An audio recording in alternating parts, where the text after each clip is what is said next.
This is the 10 o'clock news on Q2, Montana's news leader.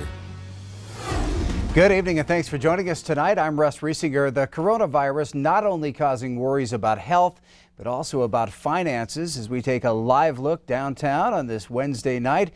Billings, like all cities across America, is feeling the pinch of the coronavirus pandemic.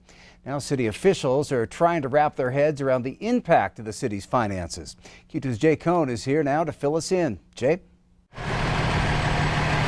From possible furloughs to spending cuts to even delaying a decision on the public safety mill levy. All of it's on the mind of Billings City Administrator Chris Kukulski. Gosh, what is the economic impact going to be to this? How is it going to affect folks' ability to pay their taxes, pay their utility bills, pay fees, etc.? So, yes, I am concerned long-term about the impact. Kukulski's worry sheet is expansive. Parking revenues for the city, for instance, have fallen flat. Airport activity off as much as 75 to 80% over the past month. All of this at a time when the city usually is hiring seasonal help for the spring and summer.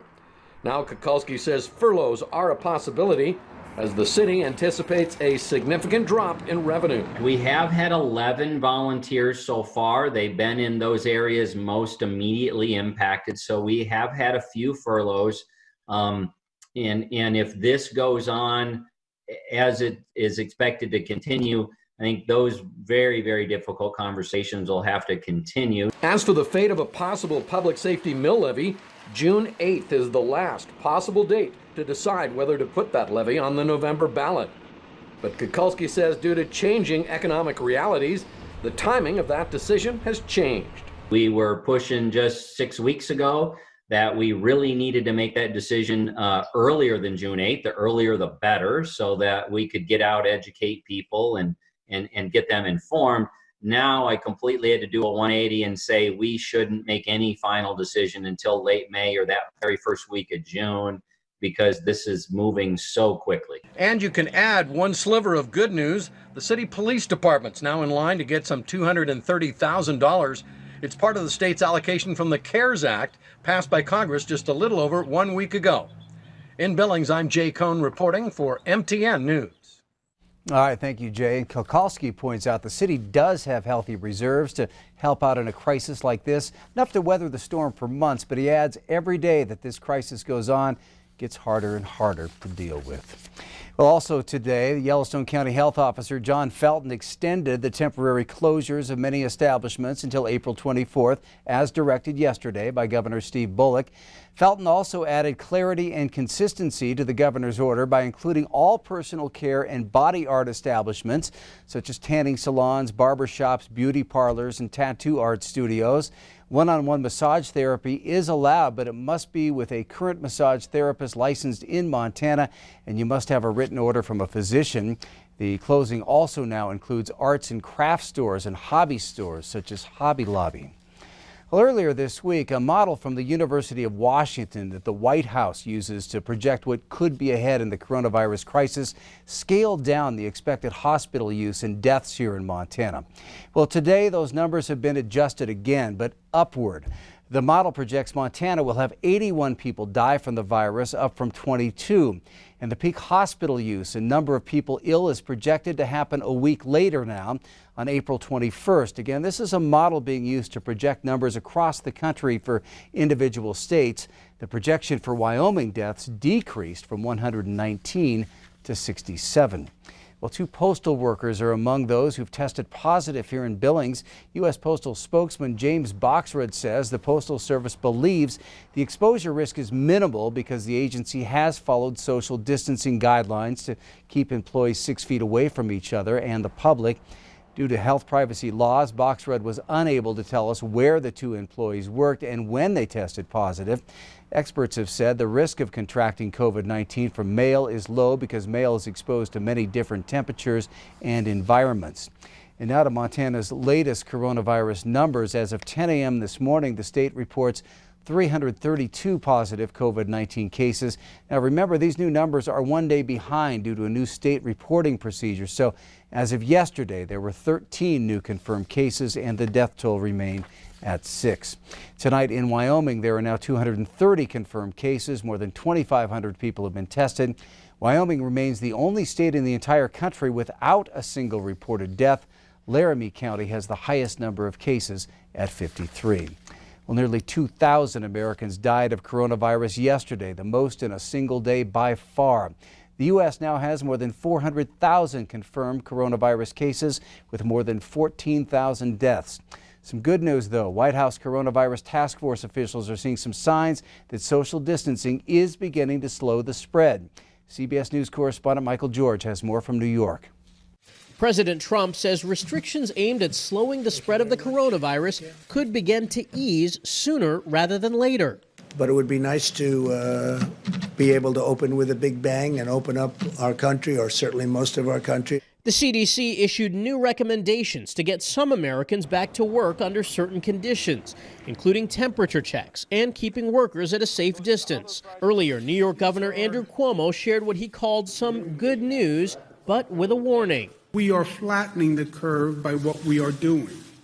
If we stop what we are doing, you will see that curve change. Cuomo said social distancing appears to be slowing growth in new hospitalizations, but the state's daily death toll has hit a new high of 779. Elsewhere, leaders like Detroit's mayor urged caution.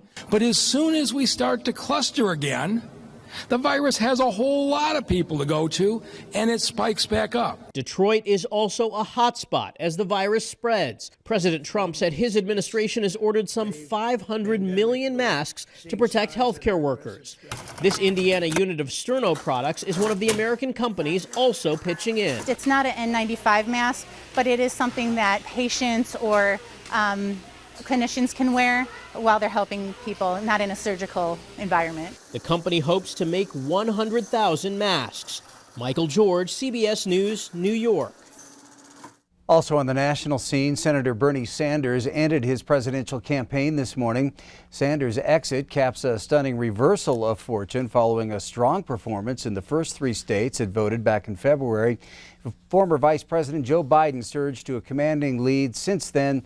The big question will be whether Biden can get enough of Sanders' voters to unite behind him, something that could be critical to his chances of defeating President Trump in the fall. Well, the last few nights, people in Billings have been showing their appreciation for healthcare workers with howls and cheers. Q2's David J. joins us now with more on some musicians who performed their version of the Billings Hell tonight. David? Well, Russ, the Caledonian Pipes and Drums of Billings has not been able to practice because of the stay-at-home order. Tonight, part of the band got together at Billings Clinic.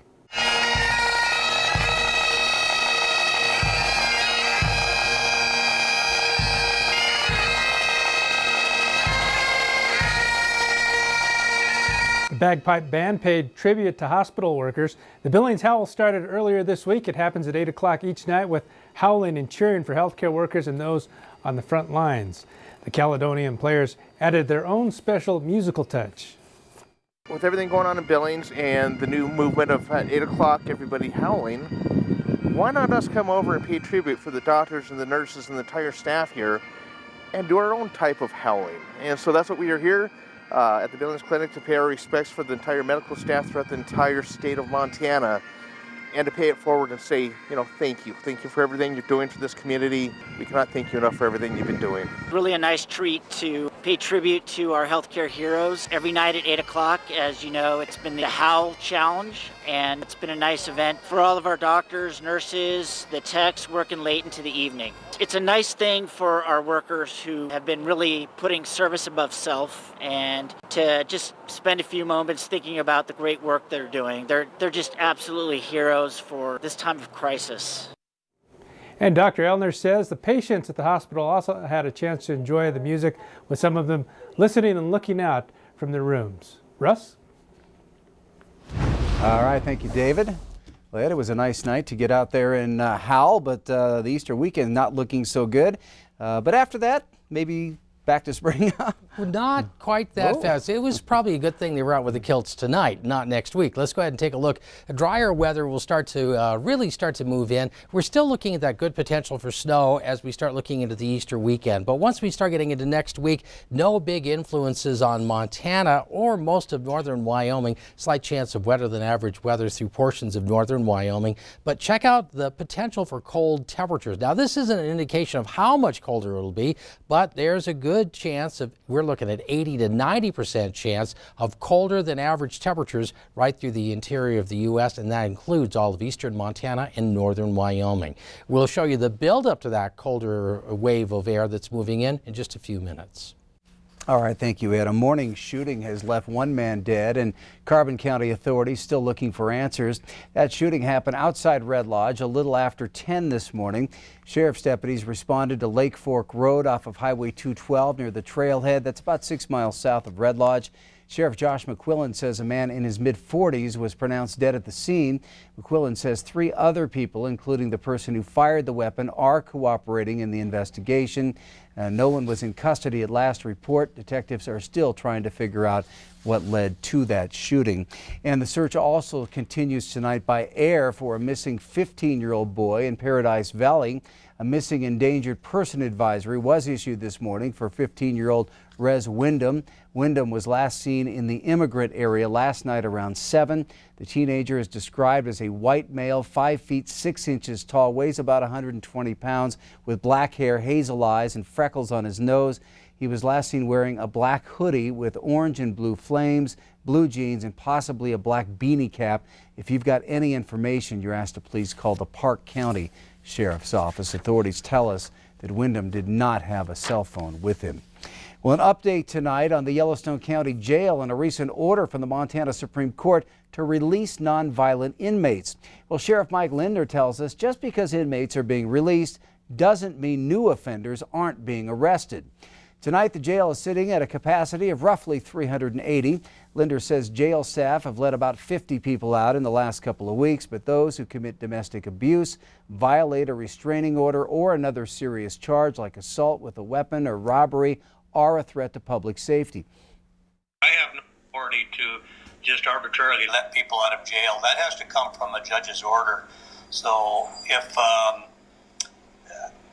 people are released, they are vetted very well, whether it be courts, whether it be through the county attorney or the city attorney. They look at all these cases on an individual basis. Sheriff Linder's biggest concern remains re-entry into the jail and the risk of spreading COVID-19. Yellowstone County does, however, have safety measures in place, as well as a 24/7 medical team there at the jail. People of the Jewish faith began celebrating Passover at sundown tonight. It marks the exodus of the Israelites from slavery in Egypt back in 1200 BC. Passover usually involves gathering for a ceremonial meal, but stay-at-home orders are changing that this year. The director of religious programming at Congregation Beth Aaron in Billings was a guest on Montana this morning to talk about the change in celebration. You know, in a way, it's better that it's happening around this holiday than if it were to happen in the fall holidays, where it's much more important for the Jewish community to gather in the synagogue and go through some very long days of prayer and service and worship. So, you know, not to say that any part of this is good, but it's a little easier for this social distancing to come around Passover because we mostly celebrate it in our homes. But we don't get to invite the people that we might want to invite, share the different foods and recipes that we might want to. Passover lasts through April 16th. Still to come on tonight's 10 o'clock news, with Easter just days away, farmers and ranchers are making sure you'll still have plenty of lamb for the dinner table. Plus, a surprise parade lined the streets of Laurel today. We're going to tell you why the horns were honking in just a bit. And in sports, we'll show you an early Christmas present delivered to the Laurel Locomotives. You're watching MTN News with Janelle Slade and Russ Riesinger. Storm Tracker weather with Bob McGuire. And sports with Scott Breen. This is the 10 o'clock news on Q2, Montana's news leader.